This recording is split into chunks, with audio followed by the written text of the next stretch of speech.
नमस्कार, मी तुमचा मित्र डॉक्टर विजय महाडिक। तुम्ही माझ्या हातात ही वनस्पती बघत असाल। बऱ्याच लोकांनी किंवा बऱ्याच मित्रांनी ही ओळखली देखील असेल। या वनस्पतीला आयुर्वेदामध्ये अपामार्ग म्हटलं जातं, संस्कृतमध्ये देखील अपामार्ग म्हटलं जातं आणि मराठीमध्ये याला आपण आघाडा म्हणतो। याचं जे लॅटिन नेम आहे ते ॲचिरांथस अस्फेरा असं आहे। थोडंसं घ्यायला कठीण आहे। ही वनस्पती मित्रांनो आपण सर्वांनी बघितली असेल। विशेष करून गणपतीला ज्यावेळेस आपण दुर्वा वाहतो तर दुर्वा वाहत असताना दुर्वासोबत आघाडाची पानं देखील आपण गणपतीला वाहत असतो।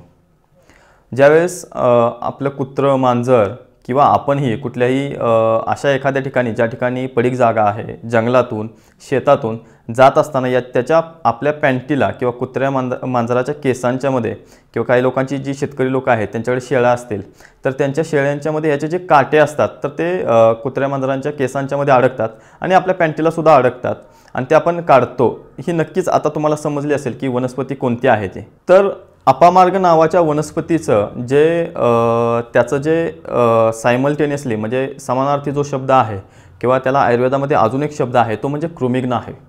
शरीरातलं जंत कमी करण्यासाठी, शरीरातल्या कृमी कमी करण्यासाठी याचा चांगल्या पद्धतीने वापर केला जातो। आयुर्वेदामध्ये पंचकर्मातला एक प्रकार सांगितलेला आहे नस्यकर्म।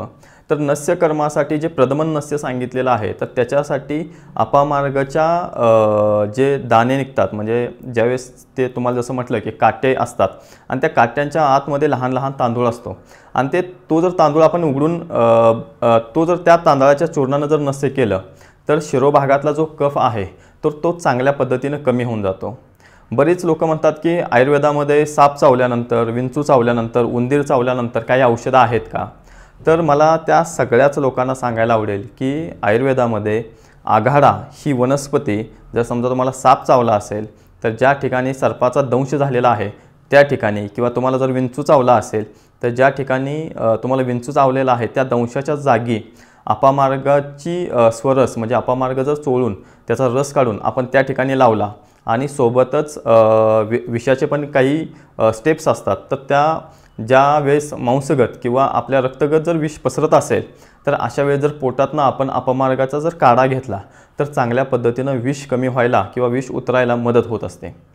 ज्या लोकांच्या संडासमधून रक्त पडते अशा लोकांनी जर तांदळाच्या धुवनासोबत म्हणजे जे तांदूळ आहे ते तांदूळ धुतल्यानंतर जे आपण पाणी टाकून देतो तर त्या पाण्यासोबत जर अपामार्गाचे तांदूळ घेतले तर चांगल्या पद्धतीनं तुमच्या मूळव्याधमधून जे पडणारं रक्त आहे ते जागेवरती थांबून जाईल। काचबिंदूला कुठंच ज्याला शुक्ल म्हटलं जातं त्या शुक्लाला कुठेही कसलेही औषध नाही आहे, परंतु जर अपामार्गाचा मूळ जर काढून त्याचं रस काढून जर डोळ्यामध्ये टाकले तर हळूहळू काचबिंदू कमी व्हायला मदत होते आणि काचबिंदू जर जास्त प्रमाणात जरी पसरला असेल तर अपामार्गाने किंवा आघाड्याच्या मुळाच्या रसामुळे काचबिंदू बरा होऊन जातो।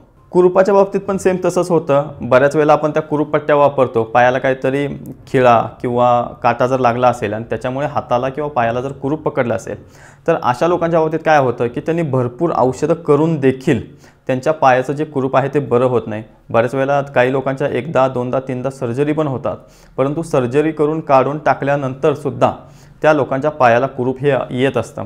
तर अशा लोकांच्यासाठी आघाड्याचा मूळ आणि आघाड्याचं पंचांग जर वाटून आपण लावलं तर चांगल्या पद्धतीनं कुरूप बरं होतं आणि यासोबतच कुरूप होऊ नये म्हणून आघाडा जर आपण पोटातनं घेतला तर त्याने चांगल्या पद्धतीनं आपल्या शरीरातलं जे कुरूप होण्यासाठी जी परिस्थिती निर्माण होते तर ती परिस्थिती किंवा ती संप्राप्ती ब्रेक होऊन आपल्या शरीरातलं कुरूप आहे ते निघून जात असतं। धन्यवाद।